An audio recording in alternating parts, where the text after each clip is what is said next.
स्वागत है आप सभी का। मैं हूं नीरज कुमार। आज मैं आपको एक ऐसे डॉक्टर से मिलवाने जा रहा हूं जिन्होंने ऐसी बांझपन की समस्या को समाधान किया है, जहां पर ज़्यादातर लोग अपनी उम्मीद खो देते हैं कि वो माँ बाप बन पाएंगे। तो चलिए मिलते हैं डॉक्टर किशोर कुणाल सर से और उनसे जानते हैं बांझपन के बारे में कि कैसे वो बांझपन की समस्या का समाधान करते हैं। नमस्कार डॉक्टर साहब। नमस्कार। कैसे हैं आप? बढ़िया। डॉक्टर साहब, एक बेसिक सा सवाल है कि बांझपन की समस्या से आज ज़्यादातर लोग सफ़र कर रहे हैं। बहुत सारे ऐसे लोग हैं जो बहुत घूम फिर करके आते हैं, उसके बावजूद भी वो ठीक नहीं होते हैं। तो ये बांझपन है क्या? देखिए, बांझपन के बारे में अगर समझना होगा तब ऐसे कपल जो न्यूली मैरिड हुए हैं, साल 2 साल के आपस में साथ रहने के बाद जो विदाउट प्रोटेक्शन इंटरकोर्स साथ रह रहे हैं, उस कंडीशन में अगर फिर भी बच्चा नहीं हो पा रहा है तो उस कंडीशन को हम लोग मानते हैं कि ये एक बांझपन की समस्या व्याप्त हो रही है।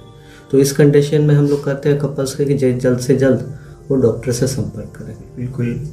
और आज जहाँ तक देखा जाता है कि ज़्यादातर लोग महिलाओं को दोष देते हैं, इसमें कितनी सच्चाई है? क्या महिलाओं में ही प्रॉब्लम होता है? बात यहाँ तक बढ़ जाती है कि पुरुष जो होते हैं वो दूसरी शादी पे आ जाते हैं, पूरा दोष महिलाओं को देते हैं। तो इसमें कितनी सच्चाई है? क्या महिलाएं में ही प्रॉब्लम होती है? नहीं, ऐसी बातें नहीं कह सकते हैं। देखिए, ये जो समस्या है बांझपन की या इनफर्टिलिटी जिसको कहते हैं, ये महिला में भी हो सकता है और पुरुषों में भी हो सकता है। बिल्कुल बिल्कुल। तो ज़्यादातर महिलाओं पे ही सारा दोष मर देना ये कहीं भी सही नहीं है। ठीक है ना। इसमें समस्या तो है भाई, महिला को थोड़ा सुनना ही पड़ता है इस विषय पर, लेकिन ऐसा नहीं है कि महिला ही सारा दोष का कारण है। कुछ प्रॉब्लम हो सकती है, लेकिन पुरुष भी इसके जिम्मेवार होते हैं। क्योंकि अगर मान लीजिए कि वो लो स्पर्म काउंट से सफ़र कर रहे हैं, टाइमिंग सही नहीं है, जो पीरियड में रहना चाहिए उस पीरियड में नहीं है, तो हो सकता है कि कंसीव नहीं कर पाए। क्या ये पुरुष में भी क्या लो स्पर्म काउंट कम होने की वजह से देखिए महिलाएं कंसीव नहीं करती है? नहीं है। देखिए, जब पुरुष लोगों का हम लोग आते हैं हमारे पास कपल, तो हम लोग दोनों का जांच करते हैं। महिलाओं का भी जांच करवाते हैं और पुरुषों का भी जांच करवाते हैं। पुरुषों में स्पर्म काउंट वगैरह करवाते हैं। और अब देखिए, कारण बहुत सारे हैं। लो स्पर्म काउंट है, पुअर आपका जो सीमेन की क्वालिटी है वो पुअर है, किसी का हेड नहीं है, किसी का टेल नहीं है स्पर्म का, वो कारण है। दूसरा है कि आपका फिजिकल डेबिलिटी भी है। फिजिकल डेबिलिटी में क्या है कि आप इम्पोर्टेंट हैं, ठीक है ना, उसमें इरेक्टाइल डिसफंक्शन नहीं होता है, जिसके कारण भी सेक्सुअल इंटरकोर्स हो नहीं पाता है, स्पर्म डिस्चार्ज नहीं हो पाता है। कितने जगह है कि प्री एजुकेशन के कारण भी ऐसी समस्या है। कितने हैं कि भाषा डिफरेंस में ब्लॉकेज होने के कारण भी ये इनफर्टिलिटी का केस हो जाता है पुरुषों में। तो देखिए, समस्या को समझना पड़ेगा कि महिलाओं में समस्या है या पुरुषों में समस्या है। अब महिलाओं की बात है तो महिलाओं में भी बहुत सारे प्रॉब्लम हो सकते हैं।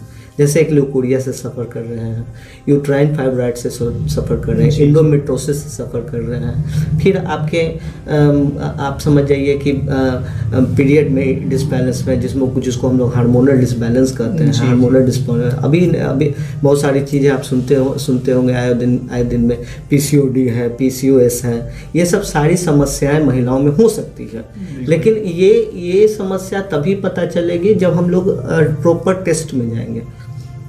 प्रॉपर टेस्ट में जाते हैं, उसके बाद हम लोग को जो समस्या मिलती है उसका इलाज किया जाता है, ट्रीटमेंट दिया जाता है और पेशेंट कंसीव कर जाते हैं। तो यहाँ पे ऐसी कोई बात नहीं है कि पूरी महिलाओं का ही दोष होता है। यहाँ दोनों लोग जिम्मेवार होते हैं, दोनों लोगों में प्रॉब्लम हो सकते हैं और ये चेकअप के बाद ही पता चलता है। एक बात और जानना चाहेंगे डॉक्टर साहब कि ग्रामीण क्षेत्रों में, यहाँ तक कि शहरों में भी जब बांझपन की समस्या से सफ़र कर रहे होते हैं तो एक बार ज़रूर है कि ऐसा सुनने को भी मिला है कि वो तांत्रिक के पास, भगत के पास, कोई एक डॉक्टर के पास जाते हैं। तो इसमें कितनी सच्चाई है? क्या उनके बारे में आप क्या कहना चाहेंगे?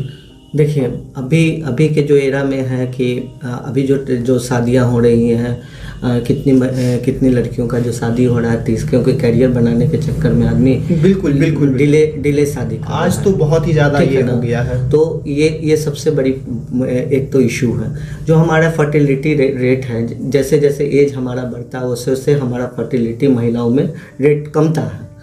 तो जैसे अगर हम लोग लेट शादी कर रहे हैं, बिल्कुल आज तो हाँ, लेट तो वो ऑब्वियसली है ही, चलन ही है। तो अभी अगर लेट हम लोग शादी कर रहे हैं तो फर्टिलिटी का रेट हमारा डाउन जा रहा है। जैसे 30 के बाद आप शादी कर रहे हैं तो फर्टिलिटी रेट नीचे जा रहा है। तो इस कंडीशन में आप अगर तांत्रिकों के पास जा रहे हैं, बाबा पास जा रहे हैं, या फिर लोकल डॉक्टर या फिर क्विक डॉक्टर्स के पास साथ ट्रीटमेंट ले रहे हैं, तो उस कंडीशन में आपका टाइम पीरियड पास कर रहा है। बिल्कुल, ठीक है ना। हमने क्या कहा कि जब आफ्टर मैरिज 1-2 साल के अंदर आप कंसीव नहीं कर रहे हैं तो एकदम जरूरी है कि किसी भी अच्छे डॉक्टर से संपर्क करके अपना जो मूल कारण है, जो कंसीव करने में आपको बाधा पहुंचा रही है, उसको अगर निदान कर देते हैं तो आप माँ बाप बन सकते हैं। बिल्कुल। तो हम तो नहीं कहेंगे कि भाई बाबा पास चाहिए आप, क्योंकि काफी लेट हो चुका होता है, काफ़ी लेट हो जाता है। जानते हमारे यहाँ तो बहुत सारे पेशेंट हैं जो कि 10 साल 15 साल के बाद कंसीव किए हैं, लेकिन 10 साल 15 साल काफ़ी समय बर्बाद कर देते हैं उस कंडीशन में। तो ऐसा नहीं होना चाहिए। जल्द से जल्द संपर्क करेंगे तो बहुत ही कम पैसे में आपका इलाज हो जाएगा और जल्दी से जल्दी आप दाम्पत्य जीवन का सुख भोग पाइएगा। बिल्कुल।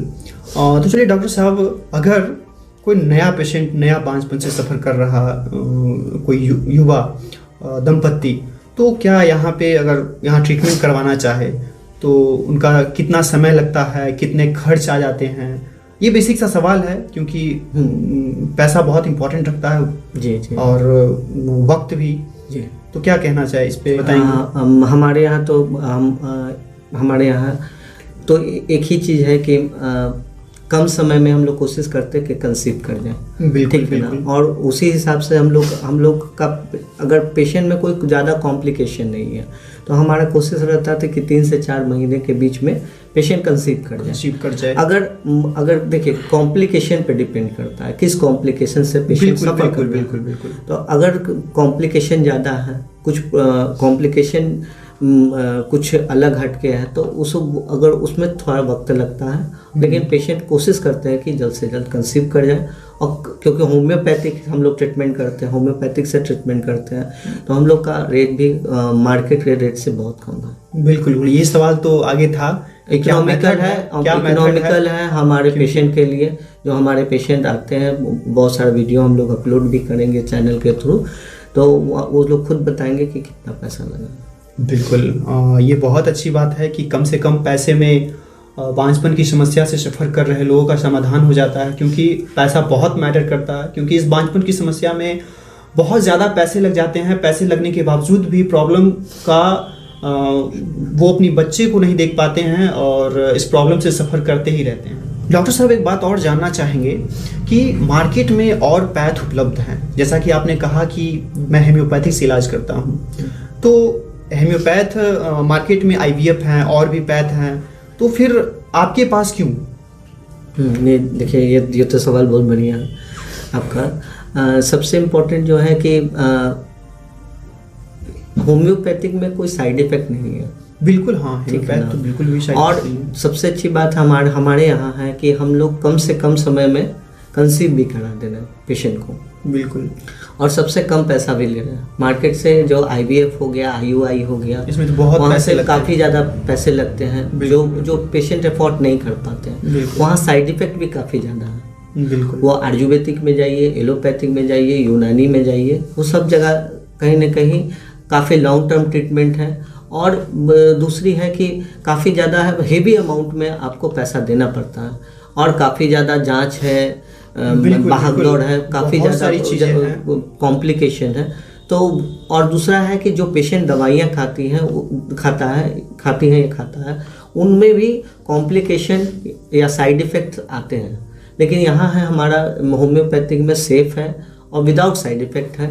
इस कारण पेशेंट तो आ रहे हैं, वहाँ से ही लौट के आ रहे हैं हमारे पास। बिल्कुल, मैंने कुछ पेशेंट से भी मिला जो वो बता रहे थे कि वो बहुत कम समय में कंसीव कर गए और बहुत कम पैसे में। जी। तो ये बहुत अच्छी बात है, क्योंकि इकोनॉमिकल भी सपोर्ट होना बहुत ज़रूरी है। IVF में तो बहुत पैसे लगते हैं जी। और चलिए ठीक है। देखिए, ग्रामीण क्षेत्र से पेशेंट आते हैं, उन लोगों के पास उतना पैसा भी नहीं होता है। बिल्कुल बिल्कुल। और दूसरी बात है कि उनको उतना नॉलेज भी नहीं है कि क्या करना क्या है, ठीक है ना। जैसे डॉक्टर बताते हैं उसी तरफ मूव करते हैं, जो साइड इफेक्ट होता है वो नरेट नहीं कर पाते हैं। बिल्कुल। तो थोड़ा सा तो देखना पड़ेगा इन सब चीज़ बातों को। और पेशेंट तो आते हैं, ऐसा नहीं कि नहीं आ रहे हैं। बिल्कुल बिल्कुल बिल्कुल। और डॉक्टर साहब, आज जो नए शादीशुदा जोड़ी हैं वो बांझपन की समस्या से ना सफ़र करे, उनके लिए क्या मैसेज देना चाहेंगे, क्या एडवाइस देना चाहेंगे? देखिए, हम न्यूली मैरिड कपल्स को यही कहेंगे कि एक तो वो लोग लेट मैरिज कर रहे हैं, चलिए लेट मैरिज अपना कैरियर बनाना ज़्यादा इम्पोर्टेंट है। बिल्कुल। लेकिन कैरियर बनाने के बाद भी वो लोग आफ्टर मैरिज 2 साल 3 साल 5 साल का गैप ले रहे हैं कंसीव करने के। चलिए भाई, अभी तो बहुत समय है कि बाद में कंसीव करेंगे। ऐसे बहुत सारे पेशेंट हमारे पास भी आए हैं, संपर्क किए हैं। दूसरा है, सबसे इम्पोर्टेंट जो चीज़ है कि महिलाएं जो पिल्स ले रही हैं, हाँ, ये आज वो अनवांटेड पिल्स, जैसे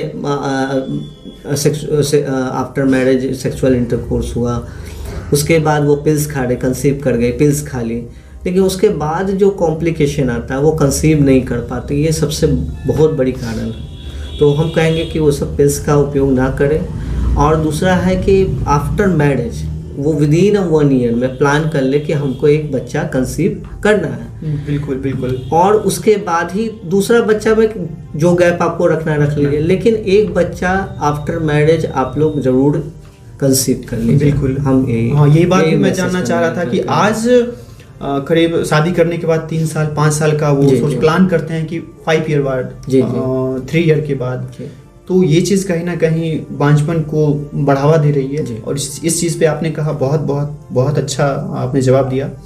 चलिए, बहुत बहुत धन्यवाद डॉक्टर साहब, और मिलते हैं फिर अगली वीडियो में। डॉक्टर साहब ने बहुत अच्छे से जवाब दिया, हर सवाल का जवाब बहुत सटीक दिया। और मैं आपसे यही कहना चाहूँगा, कोई पेशेंट अगर इस बांझपन की समस्या से सफ़र कर रहे हैं तो एक बार ये वीडियोज़ उनको ज़रूर भेजिए।